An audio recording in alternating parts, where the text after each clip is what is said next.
abale zanga iwe mwinjilombu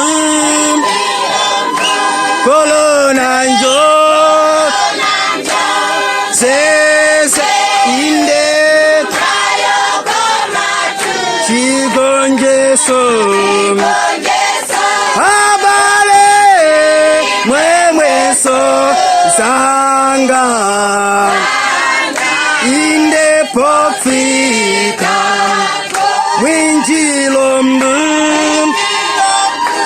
kolonanjo inde chigonjeso abale zanga inde winjilombu kolonanjo inde chigonjeso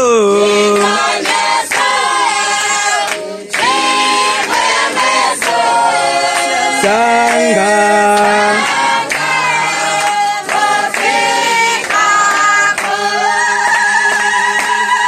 oipa hankanyodo baletienda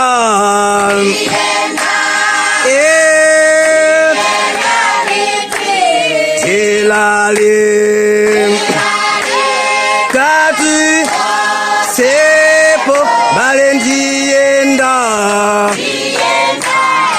indienda mwinjilombu kolonanjo ale chigonjeso abale chimwemweso zanga ife pofika mwinjilombu kolonanjo inde chigonjeso alonga chimwemweso ezanga inde ifetipyola nkondo za uchim mbaletienda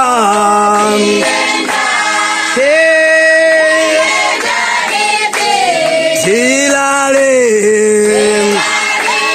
katu ponsepo baletienda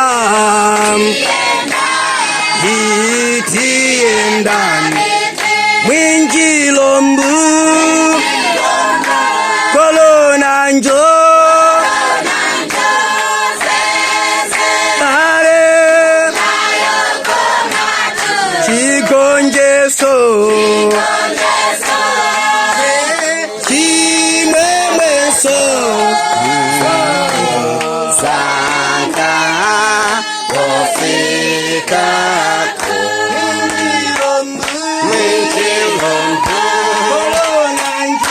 kolonanjo sese nyumba yoko matu chigonjeso chimwemweso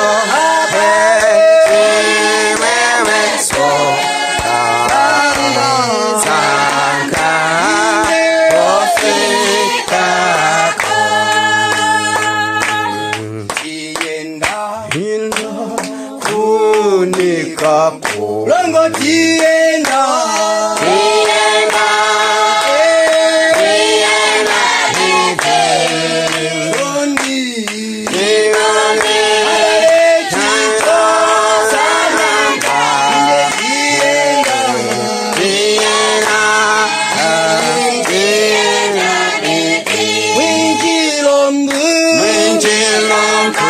Corona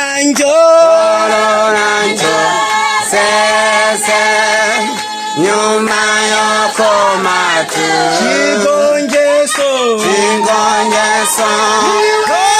Chimwemeso Ea Zanga Pofika Ko Minjilombu Kolonanjo Zeze Nyumba Yoko Matu Chigonjeso Chimwemeso Zanga Pofika Pamela Po Minjilombu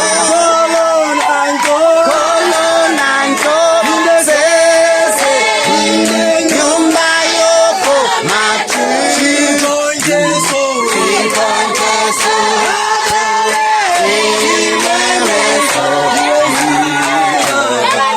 Zanga Pofika Ko Winchilombu Kolonanjo Zeze Nyumba Yoko Matu Chigonjeso Chimwemeso Zanga Pofika Ko Minjilombu Kolonanjo Zeze Nyumba Yoko Matu Chigonjeso Chigonjeso Chimwemeso Zanga Pofika Ko Winchilombu Kolonanjo Zeze Nyumba Yoko Matu Chigonjeso Chimwemeso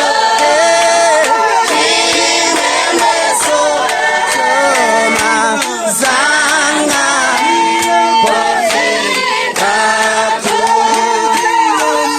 Winchilombu Kolonanjo Zeze Nyumba Yoko Matu Chigonjeso Chimwemeso Zanga Pofika Ko Minjilombu Kolonanjo Zeze Nyumba Yoko Matu Chigonjeso Chimwemeso Zanga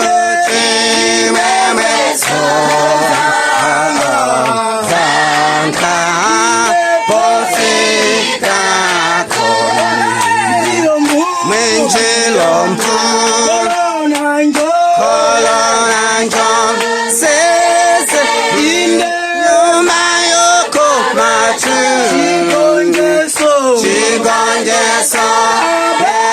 Chimwemeso Zanga Pofika Ko Minjilombu Kolonanjo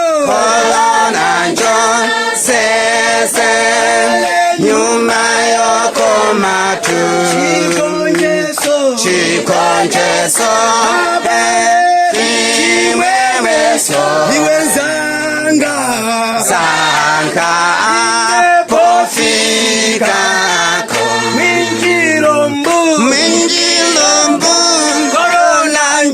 Kolonanjo Zeze Nyumba Yoko Matu Chigonjeso Chimwemeso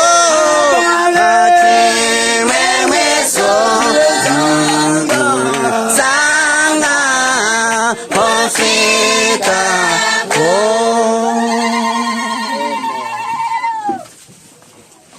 Atenti mirefu tonsi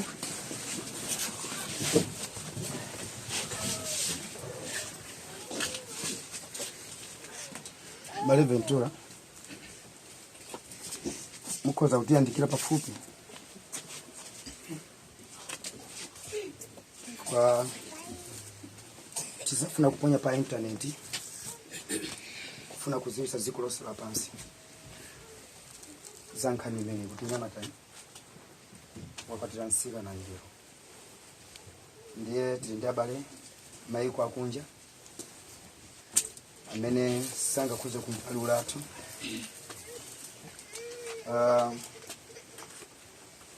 chimenecho tine kuti tikhale tikuwerengesa Bible lathu. Isso, vamos ler a nossa Bíblia. A Bible lathu tisegule ma Bible lathu. Vamos abrir nossas Bíblias. Esdras 1. Esdras 1, verse 1. versículo 1. Ndizawerengabe mufulumirabe. É de ler apressadamente. Majerero a Asuero. A festa do rei Assuero. Izi zinachitika masiku a Asuero. Sucedeu nos dias de Assuero. Ndiye Asuero anachita ufumu kuyambira mu India. O Assuero que reinou desde a Índia, kumeneko ndi ku America, lá em América, kufikira kusi pa maiko a 100 até a Etiópia sobre 126 províncias. Pa mphambu makumi awiri kuza asanu ndi awiri. Sobre 126 províncias. Masiku ajawo pokala Asuero pa mpando wa chifumu, Que estando o rei Assuero assentado no seu trono, wache uli nyumba cha kususani do seu reino em Susá. ngoyamba kuti ndiwerenge iwe ukupereka chiperekezi 3 verse.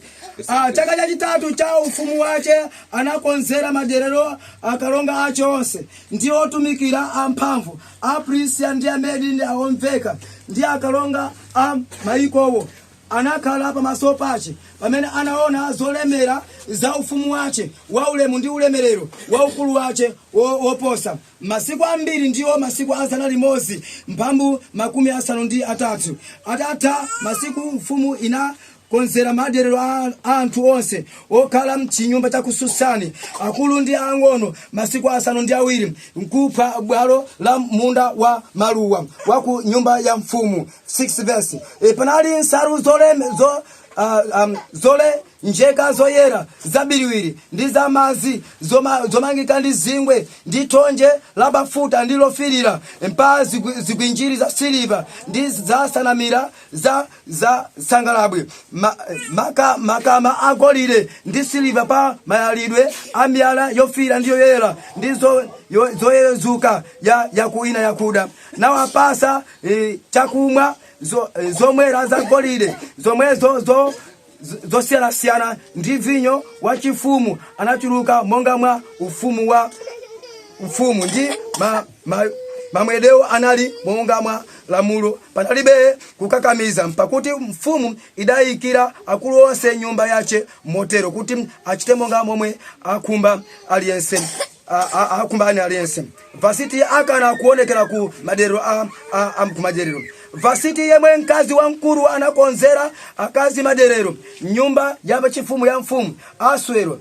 Siku la chisanu ndi chiwiri pokondwera mtima wa mfumu ndi vinyo iye anauza Mewamani Bizata Haribona Bigita ndi Abagita Zetara ndi Karesiki adindo asanu ndi awiriwo akutumikira pamaso pa mfumu aya Asuero abwere naye Vasiti mkazi wa mkuru pamaso pa mfumu ndi korona wa chifumu nkunena anthu ndi akuru nkukoma kuti akaonese anthu korona wa chifumu kuonesa anthu ndi korona kuonesa anthu ndi akuru kukoma kwache popeza anali wokongola maonekedwe ache. Koma Vasiti mkazi wa mkuruyo anakana kuuza pa mawu a mfumu adamuuza adindo. Potero mfumu idapsa mtima ndithu ndi mkwiyo wache ana unatenda mkati mwache.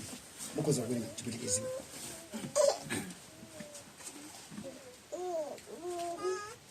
No terceiro ano de seu reinado, deu banquete a todos os seus príncipes e seus servos, estando assim perante ele o poder da Pérsia e da Midian, os oficiais das províncias.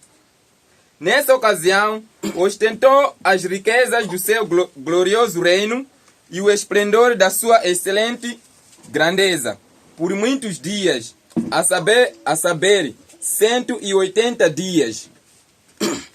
E acabando aqueles dias, deu o rei um banquete a todo o povo que se achava em Susã, a capital, tanto a grandes como a pequenos, por 7 dias, no pátio do jardim do Palácio Real. As cortinas eram de panos branco, verde, azul, celeste, atadas com cordões de linho fino e de púrpura a argola, de prata e a colunas de mármore. Os leitos eram de ouro e prata sobre um pavimento mosaico, de porfiro, de mármore e de madrepérola e de pedras preciosas. Dava-se de beber em copos de ouro, os quais eram diferentes uns dos outros, e havia vinho real em abundância, segundo a generosidade do rei, e bebiam como estavam prescrito, sem constrangimento, pois o rei tinha ordenado a todos os oficiais do palácio que fizessem conforme a vontade de cada um. Também a rainha Vasti deu um banquete às mulheres no palácio do rei Assuero. Ao 7º dia, o rei, estando já o seu coração alegre do vinho, mandou a Meumã, Besta, Arbona, Bicta, Abacta, Zetara e Carcas, os 7 eunucos que serviam na presença do rei Assuero, que introduzissem a presença do rei a rainha Vasti, com a coroa real, para mostrar aos povos, aos principais, a sua formosura, pois eram formosíssima. A rainha Vasti, porém, recusou atender à ordem do rei dada por intermédio dos eunucos, pelo que o rei muito se enfureceu e se inflamou de ira. Então perguntou o rei aos sábios que conheciam os tempos, pois assim se tratavam os negócios do rei, na presença de todos os que sabiam a lei e o direito. Oremos. Irmão John, que deu uma oração. Irmão João, como primeiro diácono. Holy nabu ya Yesu Kristo.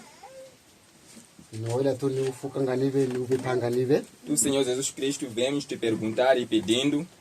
Vano batugumanya imenyu vinera tu vano ndi vinho. Aqui a juntar-se os filhos, o que nós fazemos é tu. Nove paira nyo munya mude mapumbula muda wendie mukene. E pedimos tu, dono, que vieste aqui, dono completo, para que possa operar com isto. Mani nyu imele sogoro hula. Este seu filho que parou aqui à frente. Male kire eno sua ira no irania. Ele sozinho está a perguntar o que eu farei. Mas nyo manga dide. Mas quando tu vieres, Leno da pereka de fnanyo mpanga. Ele vai entregar aquilo que tu dirás. Porque le ni mutu no dikire la nyomanga tetelemo. Porque ele é uma pessoa que está à espera da sua presença. Vievi mate vi onga dairenga ore da fia. Isto tu falaste quando vai acontecer quando a hora chegar. Ninga maletura na lera twala. Como as escrituras que ele está a ler. Voro manufuna ninga vide mu uzimuni. Primeiro eu quero ouvir no espírito. E depois quando nós retornamos para a carne, o casamento dos nossos filhos. Enquanto nós já fomos casados do espírito. Quando iniciar somente na carne, vamos sair aqui enquanto somos cadáveres. Como tu, donos que dá a vida, que venha e nos dá a vida a nós todos. Quando fizer assim, nós veremos bem. Venha aqui, Senhor Jesus Cristo. Nós somos impossíveis, mas tu és impossível. Que estamos a entregar tudo que faças tu. Como eu disse que todo momento seu filho está aqui parado. kanire lemela kabe Não podemos o habituar, não. ndiwera ndilungu nakale chamwale Mas devemos saber que é Deus que tem estado nele. nyomu notukule chamutu mu afincho ngovulumwera mamutu Você toma homem para que os outros que possam ser salvos por ele. uli mwatu atovulumu adela mwabali fiwa Lá atrás as pessoas eram salvas por causa dos nossos irmãos. kinafuna ere abanovi E isso que vai acontecer aqui. kana lapia kabe Não vou indo muito além. dani mukale babali Venha e esteja no nosso meio. fuda ni mizimu yote notakala Que apaga todos os espíritos maus. unangotokana igumbwe ila kazametu ila Outro tem uma ira sobre este casamento. nyoka mukaena basa na bebyo kabe Você não pode ter nada a ver com isto. mukaena basa ule ufune bebyo Mas se tem nada a ver com aquele que crê nisto. iminjo kana kala apawe kabe Os seus filhos não são órfãos. atokana mwinya wa ingumi Ele é o dono da vida. podi amwenyulwa Mesmo se eles não sejam cumprimentados, nyomu na amwenyula eles sejam cumprimentados. iyo kana kuma barotangwila mutu Nós não vamos sair aqui por causa do homem. nokuma barotangwila mafali Nós estamos aqui por causa da sua palavra. epurusu yanambaroni kala barotangwila nyo Por isso, nesta noite, estamos aqui por causa de ti. no badri vetere nyora mwe mwirine mufuna Entregamos tudo nas suas mãos para que possa fazer a sua vontade. amen tikale pansi. Sentemos.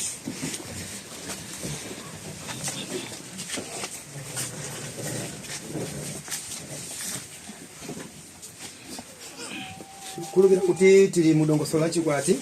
Cremos que estamos na cerimônia nupcial. Izo nthawi zonse chikwati ndi chabwino. Sabemos que em todo momento o casamento é bom.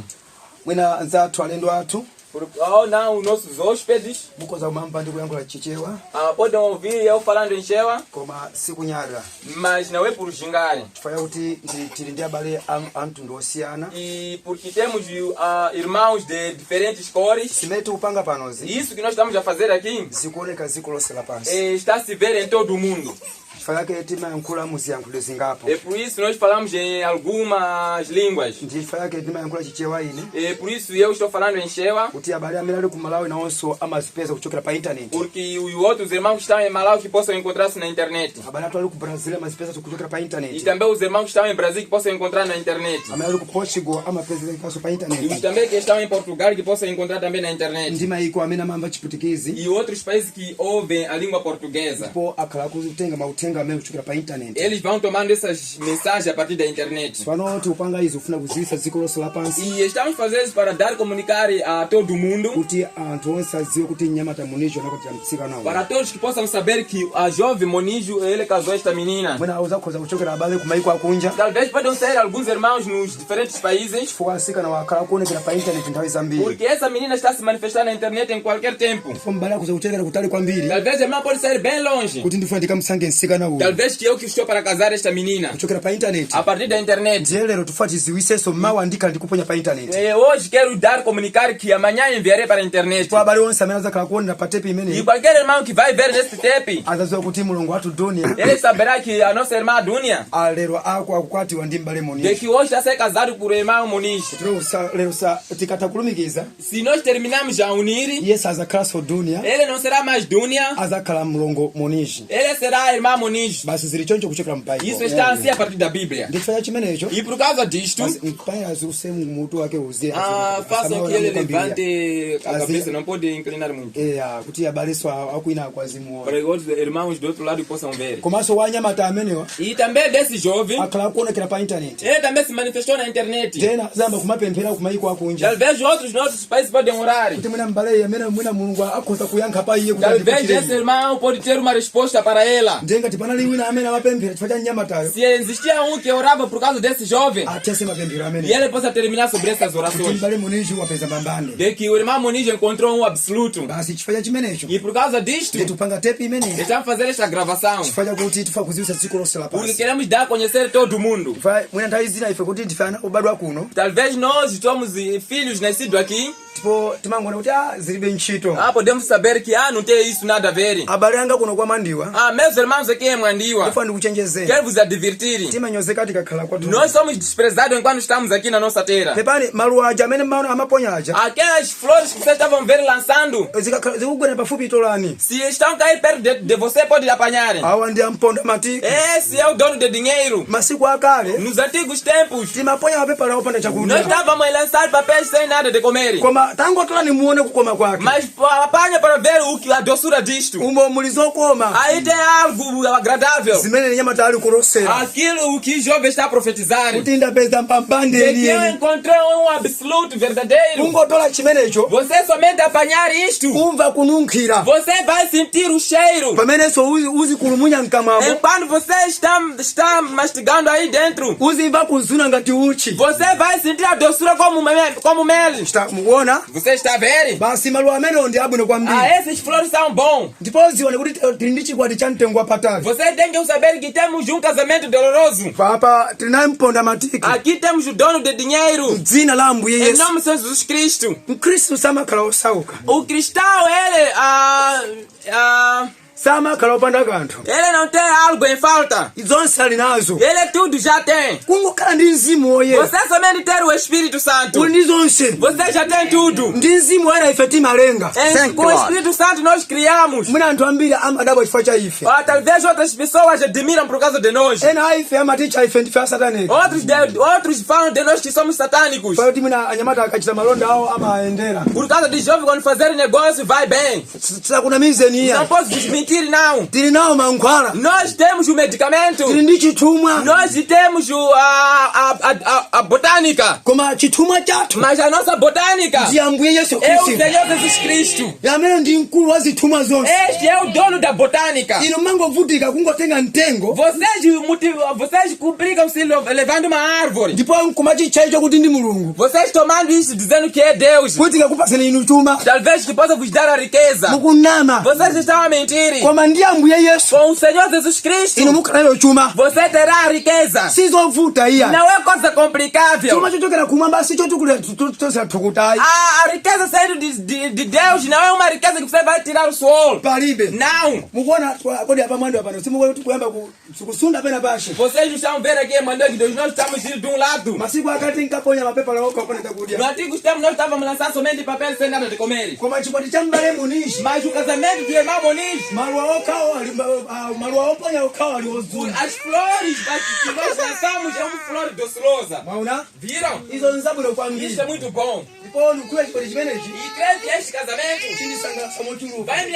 vai me dar alegria muito. Siku ndikumbusha za Ambuye Yesu Está me kumwamba. mandando lembrar do Senhor Jesus Cristo lá no céu. Ndikazafika kumene. Quando eu chegar lá, Kuzakhala kudya ndi kumwa. lá haverá bebidas e comida. Zotafuna. Coisas para mastigar. Panjira ina liyonse Em qualquer momento eu estarei lá e verei Monishi isso. wakulosera pa zimenechi. Moniz está a profetizar sobre isto. Kuti siku lina lake. De que um dia Ife tizachita zinthu zimenechi. nós vamos fazer essas coisas. Ziko kwambiri. Muito obrigado. Kodi watawerenga Bible Assim lafu. nós lemos a nossa Bíblia. Ndiye munthu umene tingawulalikire apa. O cabeçalho que nós vamos ler aqui, Tingaucha iwo madyerero ambale Monishi. nós vamos chamar a festa do irmão Moniz. Chiphwando la chikwati chake. A festa do seu casamento. Chifukwa nyamata anakonzekera. Porque o jovem ele preparou. Koma inu mvesera. Mas vocês ouçam. Apa panali mfumu Aswero. Aqui havia Ureia Suero. Ndipo mfumu Aswero amene adali atakwatira mkazi wake Vasiti. Ureia Suero ele casou a sua esposa Vasti. Ine ndipo ndiziyankhula izi. Eu quero falar isto. Koma ndiziyankhula pawiri. Eu falarei em duas partes. Toyamba ndiyankhula mauzimu. Primeiro eu falarei no espírito. Kenaka ndiziyankhula zoonekerapo. Depois eu falarei coisa visível. Kotero kunali mfumu Aswero. Assim havia Ureia Suero. Anali mamuna olemera. Era um homem ricoso. Ndipo iye anakhala masiku ochuluka Ele mdziko viveu lapansi. muitos dias aqui na terra. Ndiye akatero Quando ele fez isto, anayitana adindo 7. ele chamou os 7 eunucos. Ndipo anawawuza iwo chochita. Ele falou ele o que fazer. Ndipo anakonza phwando. E ele preparou uma festa. Ndipo anakonza zovala. E ele preparou vestuários. Anakonza mipando yagolide. E ele preparou cadeiras de ouro. Ndipo anakonza makama E agolide. ele preparou camas de ouro. Ndipo anakonza vinyo. E ele preparou vinho. Ndi chakudya nzakumwa zina zili E zonse. comida e bebidas. Zakumwa za mitundu E zosiyana. bebidas de diferentes maneiras. Wati kumvesa. Estamos a entender? Mwina mukati Se muyang'anisise. você é para ver, Mukapita kwa baba mangolomera. quando você ir onde está Papá Mwina Mangromera, mapeza zakumwa zili zosiyana zimene abusa nkamwa uku. você vai ver tudo o que o pastor estava a comer aqui. Zomwe mbusa nkamwa uku. O que o pastor estava a comer aqui. Koma zakumwa mangolomera. Mas o que está em casa de irmão Mangromera, Kwa abale yawo. nos dos seus irmãos, mbumba yonse com toda a familiaridade, zakudya zawo ndi zakumwa zawo talvez com a comida e coisa de comer lá, ndi zakudya ndi zakumwa e bebidas e comidas zinali kumeneko que estava lá. mutapeza kumene kuli munda wa mulungu Vocês vão encontrar que lá existe uma chama de Deus, kumene kuli munda wa mulungu Onde? kumene kuli munda wa mulungu onde há uma chama de Deus. kumene kundi kumkachisi wa mulungu Aí é a casa, é a igreja de Deus, kumene kunasonkhana iwo onde eles congregaram. kumene ndiwo munda wa maluwa Lá é uma chama de flores. kumene konse kunali kumwa ndi kudya Aí há bebidas e comida. koma mukayang'ana zakumwa zakwa malongolomera Mas quando repararam em casa de Mangolomeras, zakumwa zake a bebida deles ndi zimene zinali ku munda wa mulungu e aquilo que estava na chama de Deus ndizosiyana é coisas diferentes. mukapeza zakudya kwa afote Quando ir lá é forte, mukapeza zakumwa zake quando encontrar a bebida lá, mwinazo nzosiyana talvez é diferente. kodi wapanga zimenezo ndani Mas quem fez essas coisas mu masiku amenewo naqueles dias? anakonza nali mfumu waswe Quem fez é o rei Assuero. koma lero Mas hoje tinazo mfumu waswe pakati temos o pathu rei Assuero no nosso meio. yemwe wakonza phwando la E pamwamba ele preparou uma festa tão gloriosa. zakumwa za mitundumitundu Bebidas de diferentes maneiras. koma si china iya Mas não é outra coisa. akufuna kuti asangalale Ele quer alegrar-se kuti amuyitane mkazi wake para chamar a sua esposa, kuti amuonese dzikoloso la para que pasi possa manifestar a todo mundo. kotero waswera natero Assim a sua ele fez. ndipo adindo onse 7 E todos os eunucos 7, iwo anakonzekera eles prepararam-se. ndipo anadya phwando Eles comeram a festa mpaka masiku 6 até 6 dias. wati kumvesa Estamos a entender? pamene anadya phwando Quando eles comeram a festa, kwa masiku 6 nos seis dias, inumbesera vocês ouçam. mwananga duniya mvesera Você, minha filha Dunha, ouça. mvesa zomwe ndikukambazi Obede, ouça o que eu estou a falar. ndiziyankhula kutali Eu falarei bem longe. koma ndiziyankhulanso za iwe E também falarei sobre ti. inumbesera Vocês ouçam. litangomveka lipenga Quando ouviu-se a trombeta kuti vasite kufunika de que Vaste está se precisar akaonekera pamaso pa mfumu para se manifestar na presença do rei, kuti Assuero anyade para que o Assuero que possa gingar, kuti ndapeza mbambande é que eu encontrei um absoluto, kulibe mkazi kuposera de vasiti que não existe uma mulher do que Vaste. kotero mukumvesa Está a entender? koma tiye tikaone Mas vamos ver. chifukwa chakusamvera kwa vasiti Mas por causa da desobediência de Vaste, vasiti anakonza phwando lake Vaste ele preparou também a sua festa, kusiyana mamuna wake deixado do seu marido, mmene nali Assuero que é o Assuero. kotero anakonza naitana akazi ena Ele preparou e chamou outras mulheres. wati kumvesa Nós estamos entendendo? uyo anali mkazi wa mfumu Esta era a esposa do rei. wakwatiwa choyamba Ela primeiro é casada. inumbesera Vocês ouçam kwina kulikonse em qualquer lugar kumene musaonera tepi onde vão ouvir esta gravação. musamalira anzanga Vocês devem cuidar, meus amigos. kaya muli azibusa Se vocês são pastores, kaya ndinu alaliki se vocês são pregadores, mukazaonera tepi quando ver esta gravação, musamalire vocês devem cuidar. muyenera kumvera Vocês devem obedecer utenga a mensagem wa mfumu do rei umene wabweresa a que foi entregue, ndi kubala nawo atindo que 7 foi entregue com os 7 eunucos. musachite zanu Vocês não podem fazer vossas coisas kusiya za atindo 7 deixados dos 7 eunucos. muzakhala anthu osamvera Vocês serão homens desobedientes. Amen. kuyenera kusamalira zimenezo Vocês devem cuidar dessas coisas. kotero vasiti Assim Vaste,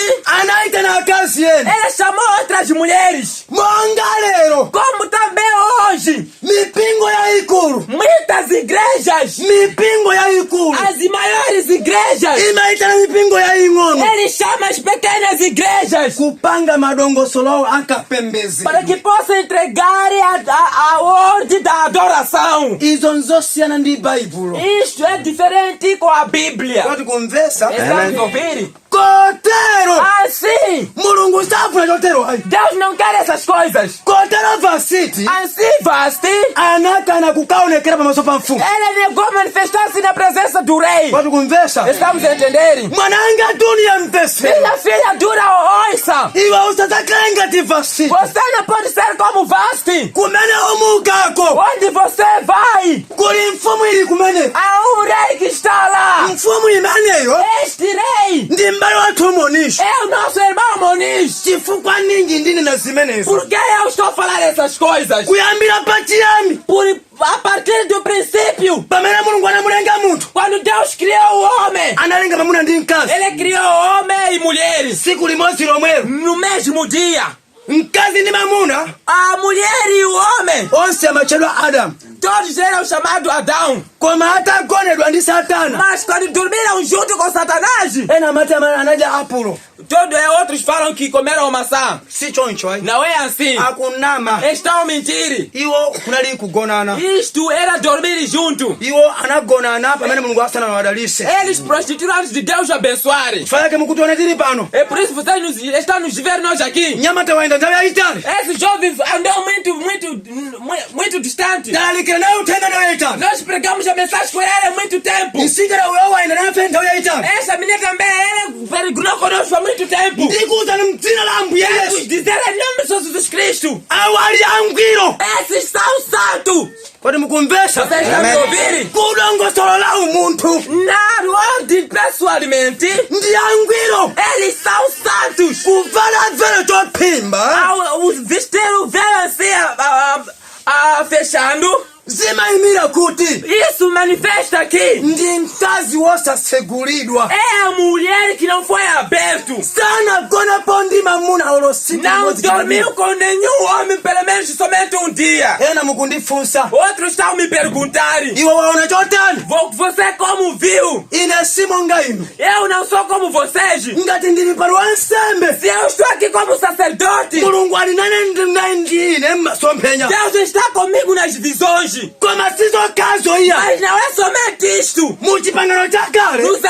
No Antigo Testamento, Akapezeka namwali. quando se encontrar uma virgem, Pani mupirire. desculpa que possam ficar firme pouco. Mupirire pang'ono. Que ficam firme pouco. Ndifuna nditusopera pache. Eu quero passar numa coisa. Musamve kuwawa iye. Não podem sentir dor. Afuna akuyankhula zathu bwanji. Por que está falando essas coisas assim? Pepani pepani. Desculpe, muito desculpe. Ndine yangati mkulu. Eu falarei como um grande. Sindiyankhula ngati mwana Eu iya. não vou falar como uma criança. Mumasiku akale. Nos antigos tempos, Nsikana akakula. quando uma menina crescer, Timati andi namwali. nós falávamos que ela é uma virgem. Akalwa kumwezi ulendo oyamba. Quando entrar no primeiro mês, Timamela kuti. nós falamos o quê? Akalwa kumbali imeneji. Quando entrar nessa parte, Zovala zankati. a vestimentas interiores, Zimaliyana anazipangira izo. aquilo que ela fez isto. Kodi mukumvesa? Vocês estão a obedecer? Muchipangano cha kale. No Antigo Testamento, Nsikana amanya kuti avule. a menina ela primeiro tem que tirar. Ndi zonse zimene anapangira unamwali. E tudo que ela fez com ela, a virginidade. Izonse mabwera kwa wansembe. Isto vem até onde está o sacerdote. Kusamuonesa mbusa. Vir apresentar onde está o pastor. Zimabwera izo ndi mayi yache ndi bambo wake. Isso vem com ela, com o pai e a mãe também. Kukapereka kwa wansembe. Ir entregando onde está o sacerdote. Mwana wathu ndi namwali. Porque a nossa filha é virgem. Wansembe yanganisise. E também o sacerdote ele vê muito bem. Kuchokera pa chizindikiro cha unamwalicho. A partir daquele sinal da virginidade. Akakhala kuti Se é, wagona ndi mamuna kamosi. dormiu com uma vez com o homem. Chovala chichizayankhula chokha. Este pano vai falar sozinho. Kodi mukumvesa? Vocês estão me ouvindo? Izo zili mwanjira imene kuyambira Este masiku está akale. desse jeito a partir dos antigos tempos. Koma pano. Mas aqui, Sizipanga choncho ayi. não vai fazer assim. Tili ndi chizindikiro. Temos um sinal. Tili naye mayi mbusa ali apo. Estamos aqui com a mãe pastora. Iyo waphunzira zonse. Ele já cuidou tudo, ensinou tudo. Ali ndi milingo yonse. Ele tem todos os instrumentos Kuti amuyeze. para que possa ele o medir, Ngamufufuze iye. para que possa o investigar. Olo ata kuti wagona ndi mamuna kamosi. Se ela dormiu uma vez com o homem, Simapezeka. ele vai se encontrar. Olo ata zaka 10. Mesmo se é 10 vezes, mesmo sendo 10 anos. engano, timazipeza nós vamos encontrar. olwatanama moti bwanji Mesmo se ele mentir como? mwangaza ulendo wina Como uma outra viagem. wina nasa kutinamiza Outra pessoa queria nos mentir. koma iwana dataona Mas eles já tinham visto. ndinakhala mmaso amphenya E ine eu entrei na visão. ndinayankhula ndi msika nayo Eu falei com esta menina. anayankha choonadi Ele falou a verdade. kuti nzeli ndagona ndi mamuna De que verdade eu dormi com um homem. olo mkazi mmusayo Mesmo que a mãe pastora, amachita zopanda maso amphenya ele fazia uma coisa sem televisões. koma kwa ine Mas para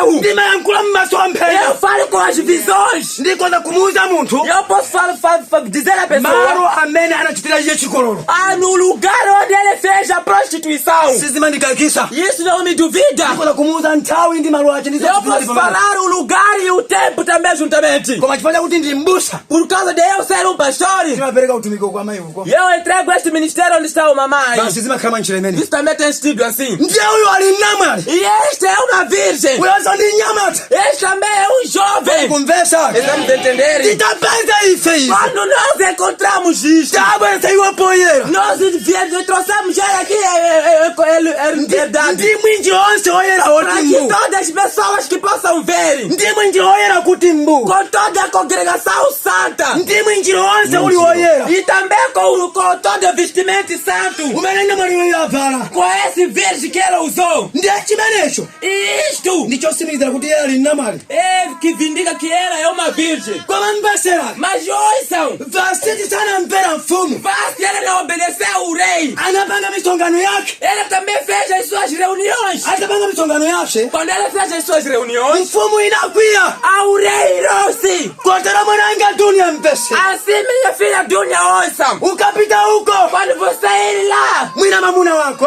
ver seu marido, ataka ndichochitika ele vai ter um acontecimento. nakuitana iwe Ele vai te chamar você. ola utakandiaza kuchotani Mesmo se você ter seus amigos como, mwina uli nchito chotani mesmo se você ter muito trabalho, kaya watopa chotani mesmo se você está bem cansada, siya zonsezo você quer todas as coisas, tamukumbatira mbale monishi vai e cobre todo o irmão Monígio. kodi mukundimva Vocês estão me ouvirem? kodi ndikuyankhula ndi dunia yekha Somente eu estou falando com Dunia. kodi mukundimva bwinobwino Vocês estão me ouvirem? kodi mukundimva bwinobwino Vocês estão me ouvirem? kodi ndiyankhula ndi dunia apa Estou falando com Dunia. kodi ndikuyankhula ndi dunia napa Estou falando com Dunia. kodi muno mulibemo amene sali anamwali Eu aqui não tem outros que não são virgens. chifukwa alipo ena osakhala anamwali Porque existem outros que não são virgens. ndikakamba zokwatiwa Se eu falar sobre casado, pali chikwati cha mwana wa nkhosa existe o casamento do filho do cordeiro, amene ati akwatiwe que é para ser casado. iweyo É você. ukwatiwa ndi ambuye yesu É casado com o Senhor Jesus nanga Cristo. iwe wakonzeka Isso é que você preparou. wavala chovala choyera Você usar vestimenta branca. kodi wala pa machimo ako Você confessou seus pecados. kodi ukumvera mfumu Você está a obedecer o rei. mwina uli ngati vasiti Ou não, você é como Vasti. vasiti anali mkazi otamvera Vasti era uma mulher lero desobediente. uli muli kunyada Vocês hoje estão a xingar. chifukwa muli ndi moyo Por causa que vocês estão em muli vida. kulima minda yanu Vocês estão a cultivar com o vosso tempo. mukudya zakudya zanu Vocês estão a comer. mukuyenda ndi magalimoto Vocês estão indo com carros. koma zonsezo Mas isso tudo, mukunyadira moyo vocês estão a xingar com a vida. tsopano mwini moyo umenewu Mas o dono desta vida ali kuitana kwa iwe está a chamar em ti. bwera usamvere mfumu De que venha e obedeça a rei. kodi wamvera Você obedeceu? mwina uli ngati vasiti Ou não, você é como Vasti. kodi kumvesa Estamos a entender? ife tikale anthu ona mtima Nós devemos ser fieles. tikale akhristu Nós devemos ser cristãos. ndiokuza kunena Você pode dizer, ine ndimapembeza eu adoro. muchipembedzo changa Na minha denominação, izo nzabwino isto é bom. uzipembeza chotero Você deve adorar assim. izo zofunikira Isto é precioso. koma wene kuti Mas uyang'anisise você deve reparar mapembezedwe a sua adoração. yang'ana Repara momwe ukupembezera como você está a adorar. iwe teyang'ana Você repara momwe koronavírus yabwerera como o coronavírus veio. sunapembeze nawo Você não adorou junto. amen ife tina kusamalira Nós devemos cuidar. mulungu Deus, amafuna zinthu zizikazolongosoka Deus quer coisas que sejam em ordem. koma Koma tenti kaone. Mas vamos ver. Pamene zinatero. Quando isso aconteceu? Azaita atindo 7. Quando ele chamou 7 eunucos? Akapereka utenga. Quando entregou a mensagem? Vasiti anakana. A Vasti ela negou. Koma atakana Vasiti. Mas quando Vasti ela negou, Mfumu inapia. o rei ele irou-se. Atakwia. Quando ele irou, Anaita atindo 7. ele chamou os 7 eunucos Ndi akulu. e os anciões. Ndipange bwanji. O que eu farei? Chifukwa Vasiti mkazi wa mfumu. Porque Vasti é a esposa do rei. Iyeyo. Ele Sana fune kumvera zimene mfumu ananena. não quis obedecer o que o rei diz. Koma Bible ikuti. Mas a Bíblia diz, Estere wani amene. esse Esther, Estere wani amene. esse o primeiro Esther, Tupela kuti. encontramos o quê? Panaima ndindo mos. Ele parou eunuco Anena kuti. e ele disse, Tisati tingosia chonchai. não podemos deixar assim, Kuopera kuti. temendo que Akazi wose amu Israel. de que todas as mulheres de Israel, Onse. todos, Akazi wose. todas as mulheres Azizachita ngati Vasiti. que vão fazer como Vasti, Paribe namuna. não haverá homem Azampererwa. que será obedecida, Chifukwa kazi wa mkulu. porque a esposa do maior, Mkazi wa mfumu. a esposa do rei, Sana mvera mamuna wake. não obedeceu o seu marido. Ndiye akazi wose. E todas as mulheres, Azani na kuti. eles dirão que Ngati mkazi wa mfumu sana mvera. se a esposa do rei não obedeceu, Kwaposa kuti ni kwa ife. como também vai ser nós? Lelo tipange dongosolo. Hoje vamos fazer a ordem, Time kamalamulo. vamos pôr uma lei, Mwanga amedi ndiya Paris. como de Mede e Pérsia, Sanga sintike. que não será mudada. Tipanga motani. Como nós faremos? Tipange chonchi. Vamos fazer assim. Vasiti achosele kuimba mfumu. A Vasti será retirado na casa real. Kwani mkundimba? Estamos a entender? Lero. Hoje, Ena aife tima nyada. outros de nós já estamos a gingar. Tifukwa chatakwatiwa. Porque nós fomos casados. Kwani mkundimba? Estamos a entender? Ndikuyangula ndino okhulupiria. Eu estou falando com vós, crentes. Mwina mavala mpete ngati. Talvez tenham anel como esta. Kuti mwakwatira. De que vocês foram casados. Ndino okwatiwa. De que foram casados. Iwe nkumaenda zovunda. Você ir na coisa já podrices. Kuti ndino okwatiwa. Dizendo que eu sou casado. Sanga ndisiye iya. Ele nunca vai me deixar. Bible silina choncho. A Bíblia não diz assim. Kwani mkundimba? Está me entender? Mbale Branham. Irmão Brian. Ananena sokuti. Ele diz também assim. Ngati nkazi. Se a mulher Sampera mamuna wake. não obedece o seu marido Basi nduzose. em qualquer coisa, Mbale ameneyo. esse irmão, Nkazi yo. esta mulher Asankulire sopo. não pode comprar sabão, Angekale zovala. mesmo vestuário, Olondolama asamuonese. ou não, dinheiro não pode lhe mostrar. Asamulemekeze kukhala nkazi. Ele não pode orar como ser uma mulher. Ango musiya. Ele é somente que possa deixar assim. Akatopa nazo. Quando ele cansar, Akamusiye kwao. que vai deixar na sua casa. Ukundimba? Está me entender? Koma akamusiya. Mas quando deixar, Chifukwa cha mpete. por causa do anel, Sanga kwatile. não vai casar. Koma upumire zovundazi. Mas você tem de descansar também nessas coisas já podrice. Ukundimba? Está me entender? Ndiye kotero. Assim, Ukakala konko. se você estar lá, Mwina bambo wako. talvez seu pai, Azikulangiza. ele vai te dar uma lei. Mwananga umeenda bwanji kubanja. Minha filha, como você foi no lar? Mamuna kusiya. Seu marido te deixou. Ziri pano zindizanga ndi nkazanga. O que está aqui é minha coisa e da minha esposa. Chifukwa mwana obwera kubanja. Porque uma filha que veio do lar, Azifuna sozila mulira mai yache. ela também quer mandar a sua mãe. Obwera kubanja makala burutu. Aquele que veio do lar, ela tem tido bruto. Chifukwa azifuna kumula mulira mai yache. Porque ela quer ordenar a sua mãe. Mwanga kitira kubanja kwache. Como aquilo que ele fazia no seu lar. Iwe ukanaziwa kuziwendesa banja ukanabwerako. Se você soubesse liderar o seu lar, você poderia retornar do lar? Ndikufunsani. Estou te perguntar.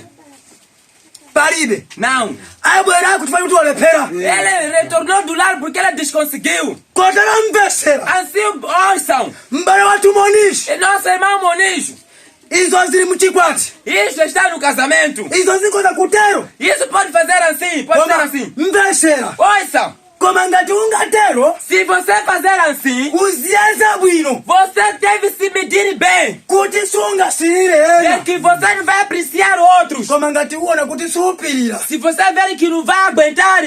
Abale chonunka si chako. Ah, irmão, o que cheira não é sua coisa. Palibe vuto iya. Não tem problema. Chikondi chikatuluka. Amor quando é grande. Mkazi wolo akhoza kupwisira kunyamba. Ah, a sua esposa também pode também bofar. Sumamba kununka kantu. Você não vai ver cheiro. Koma umangomva ulivera kununkira. Você vai sentir Pomada a ulivera. pomada Nivea cheirar. Basi mama unatiye bale kuma ukundi kukwatira. Você pode dizer, irmã, isso é casar. Kukwatira ndiye kumeneko. O casar é isto.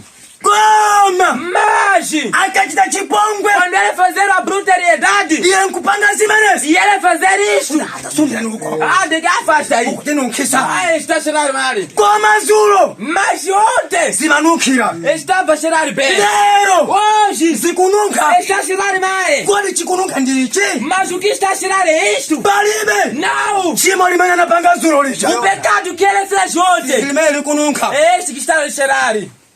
Kodi mukundimva. Está me ouvindo? Vasiti samvera mfumu. Basta não obedecer o rei.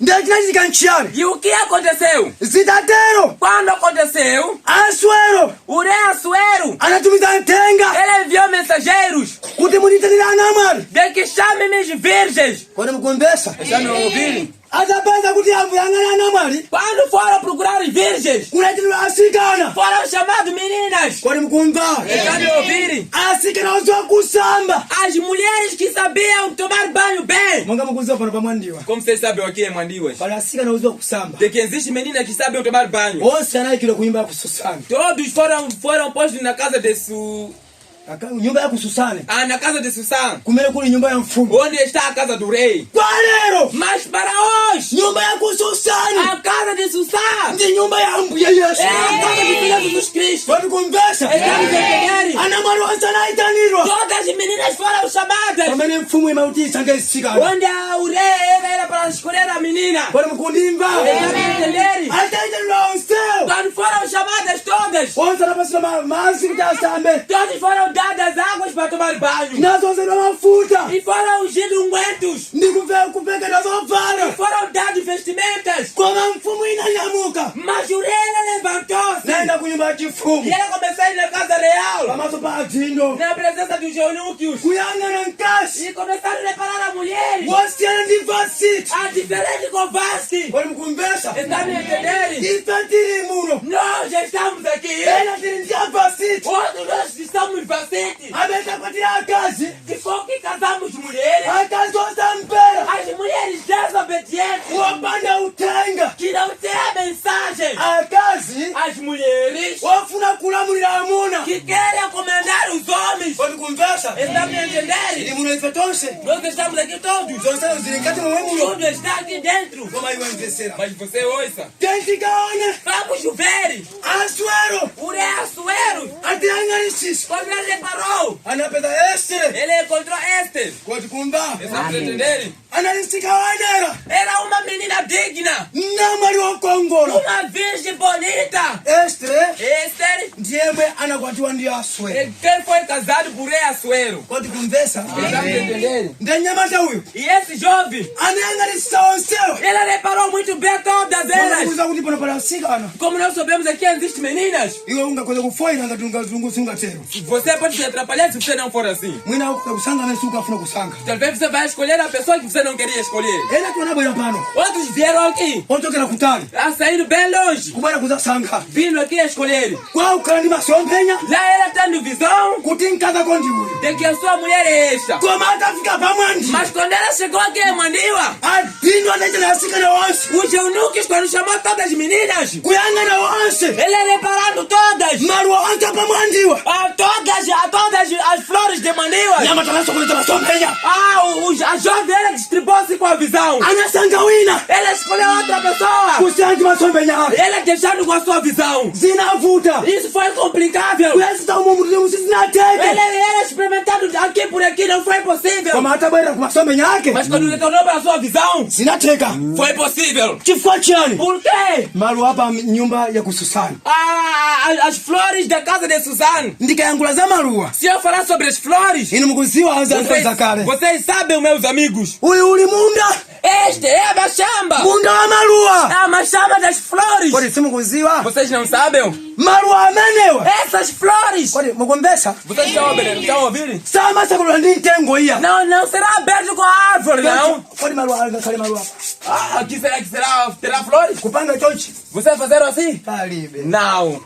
Solomo sana nene chochi. Solomão não falou assim. Anati maluwa amenewa. Ela disse que essas flores Amasegulidwa ndi manja. será aberto com as mãos. Mwananga mbesera. Minha filha, ouça. Kodi mukundimva? Vocês estão me ouvindo? Ngati kuli avasiti u. Se existe vacites aqui, Amene samalola. aqueles que não permitam Maluwa ao. de que seus flores, Amuna ao kumasegula. que seus maridos que possam abrir, Kepani. desculpam, Taseguliani habari que angao. vão abrir para meus irmãos. Iwe João. Você, João, Ukasegula buno maluwa. vai e abra bem as flores Kuti azinunkira. para que possa cheirar Kodi bom. mukumbesa kununga. Vocês estão sentindo esse cheiro? Zokongola Isso bwanji. é muito bom.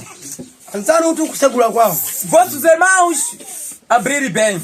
Kusegula kwao. A sua abertura, Mosemu muli kununkira. aqui nessa toda a casa está a cheirar bem. Koma maluwa ndi ali hapo. Mas a flor é esta que está aí. Sitina maliza sana maliza ifisiti haona koma. Não terminou, mas nós não estamos a ver. Tikungomba kununkira Mas kwao. somente estamos a sentir o cheiro. Nyama tauna kulisa bwanji. Jovem, como você conseguiu? Kafuna kufoira mundu wako kusimutola koma bare. Se você quer ser atrapalhado, você pode ser atrapalhado dizendo que, irmão, Ndinamuva chikunja wina. eu vi um descrente. Pamene mbale sheria anta kupaka chipati chake. Quando o irmão Xeri terminou de fazer seu casamento, Siku lina wachikunja wina nabwera. dia um descrente veio. Koma wasanga nkazi kwambiri. Você escolheu uma boa mulher. Ankazi uja kukongola kwambiri. Aquela mulher muito bonita. Koma saka yankula za masewera tu. Nós estávamos falando sobre visão. Ama yankula za tindunchi. Ele estava falando uma coisa verdadeira. Foira amene. Esse é um atrapalhado. Iye anali kuti. Ele estava onde? Tikati mutembenuke ntima safuna. Se nós dizemos que converta, ele não quer. Akazi okongola wamakhala ku nyumba ya ususani. As mulheres bonitas ficam na casa do Sussá. Mumatenga zipaka za akazi. Vocês tomam carcaça das mulheres. Mai. Mãe. Andu kwaronga mamilioni. As pessoas estragaram milhões. Koma chipaka za nkazi. Mas e tomando uma carcaça da mulher. Nkhalamba. A uma velha. Kutenga nchembere.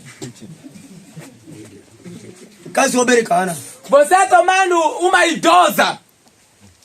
Iwe nkumati namwali. Você dizendo que é uma virgem. Koma chiri chipaka. Enquanto é uma carcaça. Kumkwatira takula ndiye amuna fifiti. Você casado enquanto dormiu com 50 homens. Kuma muchaiye namwali. Dizendo ele é uma virgem. Manyazi pa iwe. Vergonha para você. Epane, sindi yankula ndi inu ye. Desculpe, não estou falando com vocês. Koma ndikuyankula ndi iwe. Mas estou falando com você. Uyangane bwino. Repare muito bem. Ukapita kwanu uganizire bwino. Quando ele lá na sua casa, pensa bem. Hai ne vuto. É o problema. Yoti ndikala kama mpingo mene uja. Eu estava naquela igreja. Ndikanazi konza bwino. E eu podia preparar bem. Satana ule yai. Não pode lamentar. Olo utakala olezera. Mesmo se você é um bêbado, Kakoze mpete zako bwerese. vai preparar seus anéis, traga. Ndikukwatisa. Eu vou fazer casamento para você. Ndikuuza uti ulape. Eu prometo dizer que você confessa. Sura pa kuti ukhale Khristu yai. Não vai confessar para ser cristão. Ulule zovula sose zimene unazipanga kuyambira uli mwana kwa nkaza koyo. Você falar aquelas coisas podres que você fazia desde a criança até aqui onde você casou sua esposa. Ndipakira pa siku lino kufikira siku limene. Até no dia que você chegou. Nkaza konso. E também sua mulher. Uve onse umene ana uchita. Toda a porcaria que ele fez. Kuyambira ali mwana. A partir de quando ele estava criança. Muuzane. Ele a falar. Utaberekana. Mesmo se ele casou filhas. Angakale mamuna angataberekana. Mesmo que meu marido eu casei, eu nasci filhos. Pepani undikulu kile. Perdoa-me. Ine sindinaliona ntima. Eu não era fiel. Pamene mmanipatira. Quando você estava me casando, Abale. Ah, irmão. Nagona hapo ndio amuna 15. Eu dormi com 50 homens. 15. 15 homens. Upilile tu. Você, Usakwiye hiya. você não pode se irar. Ukambaia kulapa. Quando ouvir ele a confessar, Tonto akubwezera sauna mwali. assim ele está a retornar à virgindade. Upilile. Você deve ficar fiel. Chifanga tinkaza kwa na kwenda gonedwa ndio amuna 15. Se a sua esposa dizer que eu dormi com 15 homens, Yoza ndi ndagona kazi sate. você vai dizer que eu dormi com 30.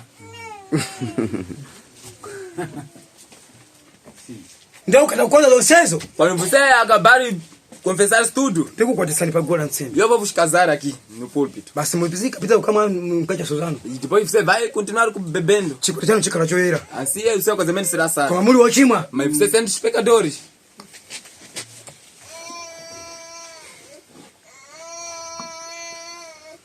Watu kumbana Estamos a entender? ndiye aswero E o rei Assuero, anayang'anisisa sika na onse. ele reparou todas as mulheres. Anapeza kuti sopano Estre ndi nsika na wenera. E ele viu que esta é uma mulher digna. Amene kana kuti ankwatire. A digna para ser casada. Ndiye lero E também hoje, mbalo watu monisha ali kalapo o yo. nosso irmão Monisco que está aí sentado, Atayang'ana sika na onse. quando ele reparou todas as meninas, Anapeza kuti mulongo dunia ele viu que a irmã Dunia, ndi mkazi wenera. ele viu de que é uma mulher digna. Alibe chovuta. Ele não tem coisa mal. Kwati kumvesa Estamos a entender? alibe chovuta. Ele não tem nenhum problema. Ali ndi wenera. Ele é digna. Anamusanka iye. E ele escolheu, Malinga ndi mapemphero wake. de acordo com as suas orações. Sika na anayanka. A mulher ele respondeu, Malinga sini mapemphero wake. de acordo com a oração dela também. Zonse zinali bwino bwino. E tudo era bom. Kwati kumvesa Estamos a entender? koma Mas, angakhale zili choncho. mesmo sendo assim,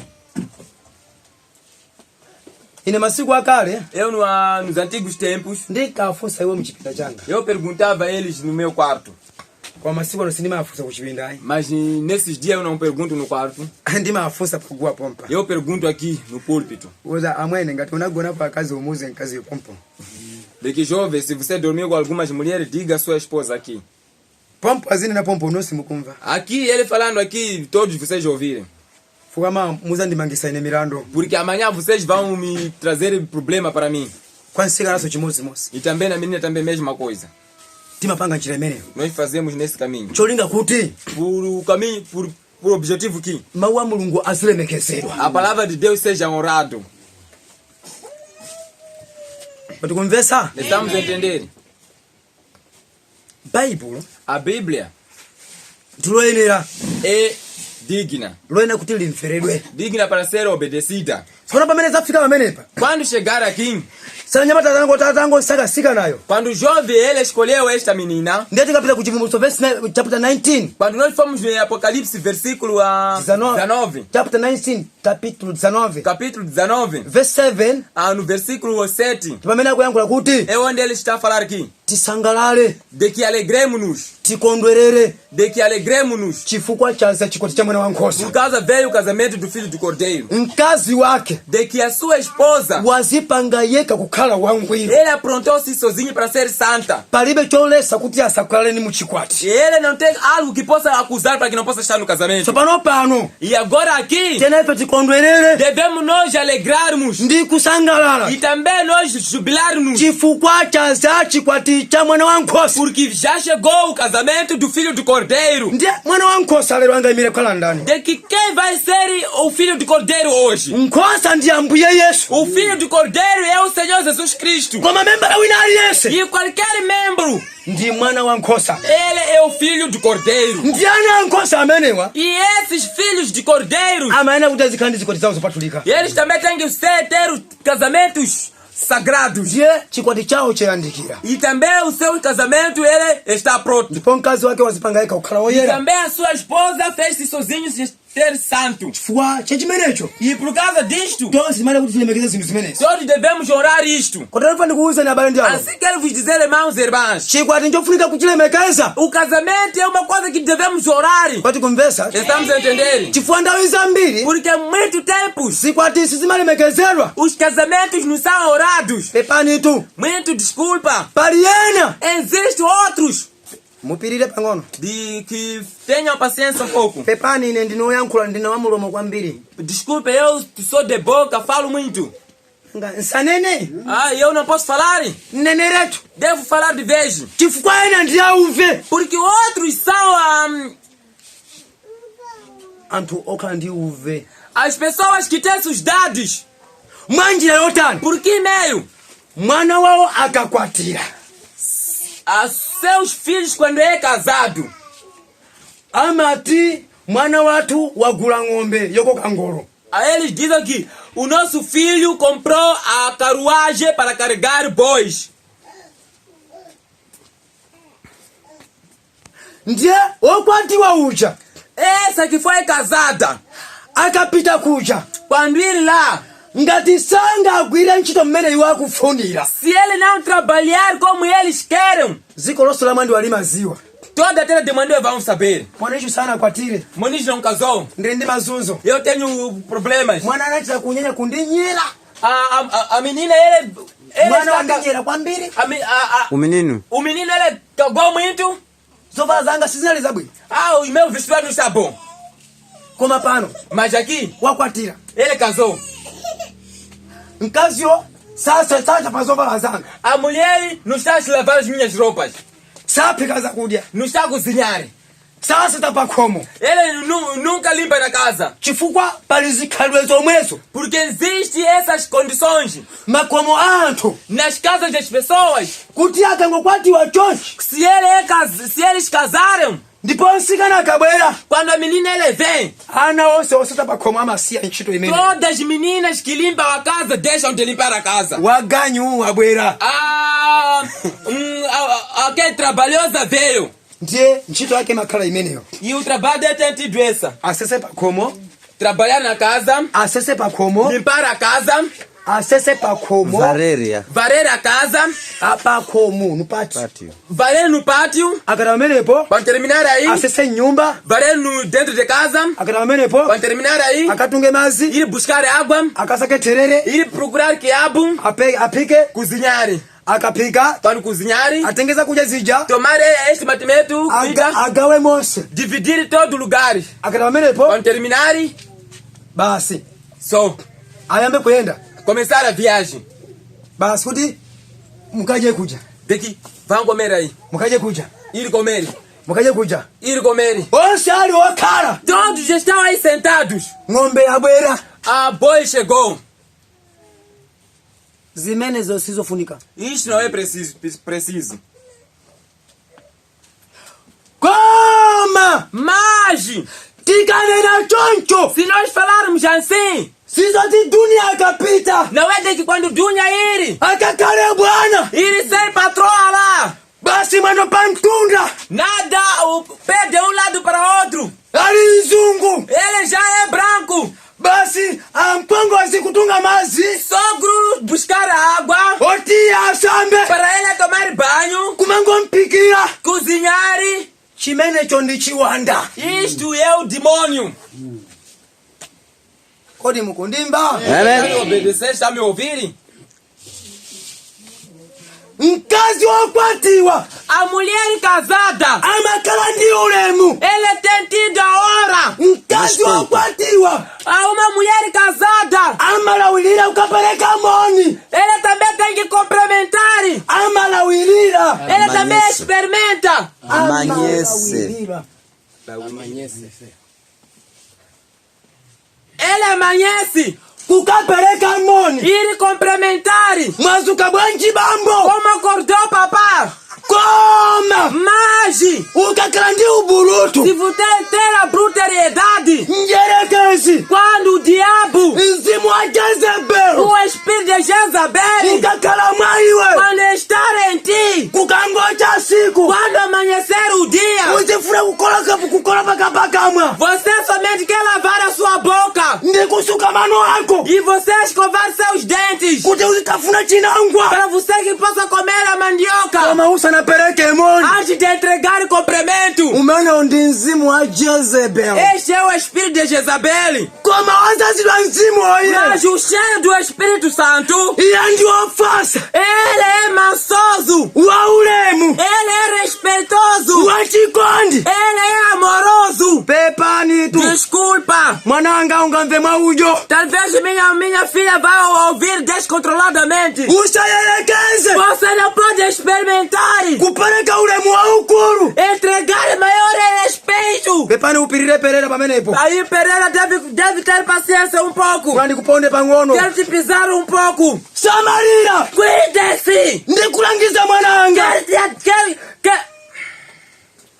Ndikulangiza.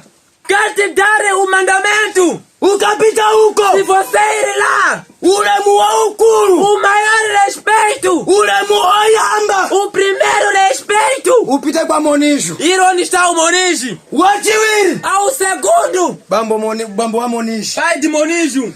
Kama. Magi. Ulemu oyamba. Primeiro respeito. Ukamba kwa bambo wake. Quando disseram onde está seu pai. Wa Monisho nkujapa. E o de Monijo fizeram pouco. Monisho azalira nsanje. Monijo vai reclamar ciúme. Kodi mukundimva. Está me ouvirem? Pali akazi ameneo. Existem essas mulheres. Opereka ulemu wa ukuru kwa pongozi yao. Entregar maior respeito onde estão seus sogros. Koma kwa amuna kupereka chipongwe. Mas nos seus maridos entregar a brutalidade. Iwe mbesera. Você ouça. Sana li bambo wake. Não é seu pai. Kubera huko. Vindo lá. Koma anali Monisho. Mas era Monijo. Koma tofunikira. Mas o que é preciso? Tenga mazi. Toma água. Tendesa pa moto. Aqueça no fogo. Pereka kubafa. Entrega onde está o caso de banho. Pereka kwa mpongozi wako asambe. Entrega onde está seu sogro para tomar banho. Mpongozi sua mawankazi yoso asambe. E também a sua sogra que possa tomar banho. Maule mwabwino. Este pelo bom respeito. Ngati nkazi wazazi wa mzimu oye. E é a mulher cheia do Espírito Santo. Koma tikakamaza Monisho. Mas se falarmos sobre o Monijo. Pofuna kutia nyamuke. Se é para ela levantar. Nyama taende ma step. O jovem tem que ir em passos. Wapita kubafa. Indo onde está o casa de banho. Yakaponda. Quando ele pisar. Lakoso ligure pompo.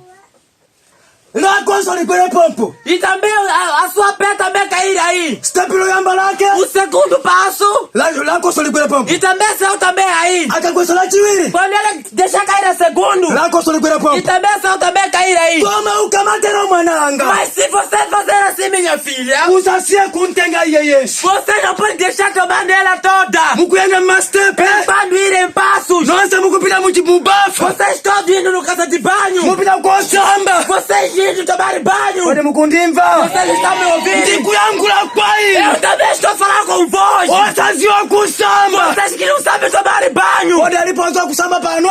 Existem pessoas que sabem tomar banho. Ndiangatamira masamba. Quantos que sabem tomar banho? Wakalapa kuza kusamba. Aí que está aí, ele sabe tomar banho. Kodi mamuna osamba. Mas uma mulher, homem que sabe tomar banho. Angasambe opanda nkazi. Ele vai tomar banho sem a mulher. Balibe. Não. Kumane kusamba. Isso não é tomar banho. Uko kuzifika ngati nkhumba. Isso é se mergulhar como porco. Koma kusamba. Mas tomar banho. Amasamba ndi nkazi Ele palimosi. toma banho com a mulher junto. Iyazi kusambisa. Ele vai te dar banho. Nakupukuta bwino. E ela começa a te limpar bom. Nangana kukongola kwako. E ele repara a sua beleza. Koma iwe E de wakhalira. acordo com como você está. Nyama taochinja bwino. Bom jovem. Kodi mukundimva. Você está me ouvindo? Vyaka masamba. E quando ela tomar banho. Nonse.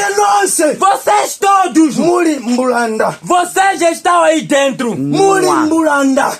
Enquanto com todos espuma. Muli mbulanda. Enquanto estão nu. Mubafa mumwemo. Nesta casa de banho. Passa pezeka. Não pode se encontrar. Wapanga chonchi. Aquele que vai fazer assim. Palibe. Nada. Bible likuti. A Bíblia diz. Kunyumba ya kususani. Na casa de Susane. Maruana liwo yalivapera paliponse. As flores eram dadas em qualquer lugar. Kodi mukundimva. Vocês estão me ouvindo? Mwakuya. Iraram-se. ndikuyankhula ndinu. Eu estou a falar com vocês. Mwana anga alibe vuto. Essa minha filha não tem problema. Nyama tanga alibe vuto. Esse meu jovem não tem Koma problema. matenda akundu kwaona huko. Mas maior doença estou a ver aí. Matenda alikonku. Maior doença estou a ver aí. Ena sazo kusama. Outros não sabem tomar banho. Basi pila uko kwangu kumango uzifika ngatengo. Ele lá, ele só se mergulhar como porco. Si choncho ya. Não é assim. Mamuna wanje. Que homem Amera sazo ankazi wake. que não sabe a sua mulher. Kukongola kwacho saziwa. A sua beleza não saber. Iwe mbasha. Você ouça. Nyama taswero warero. Esses assuero moderno. Kuyambira mawa. A partir do amanhã. Kufikira nkuja. Até depois da manhã. Mutamba nyama tari kunena. Você vai ouvir jovem falar. Wakongola bwenzanga na mwari wakongola. É bonita, minha jovem, é bonita. Iwe nkazi wakongola nsika Você, nawe. menina, é bonita, jovem. Mtombo wako. Ah, o seu umbigo. Uri ngati kapu ya ngati chiko cha É David. como o copo de David. Imenana nali kumwera mavi. Onde ele está bebendo com ele o vinho. Bwana mkundimba. Você está me ouvindo? Kodi azauna bwanji. Como ele vai ver? Koma pamene wakwenda mastepe kupita E mukapa. quando ele está aí, ele está em passos indo no casa de banho. Kodi alipo amene anayankhula mawu amene. Existem homens que falaram essas palavras. Ine ndingakhale mmodzi wa. Eu talvez sou um dele. Wena ndani. Outro qual é? Aliko wina huko. Aliko eh? Huko. Existe? Iye, hajaja kulu. Ah, esse malho. Esse. Akati ukote tu ndikonko. Se é, quando falamos casar é isto.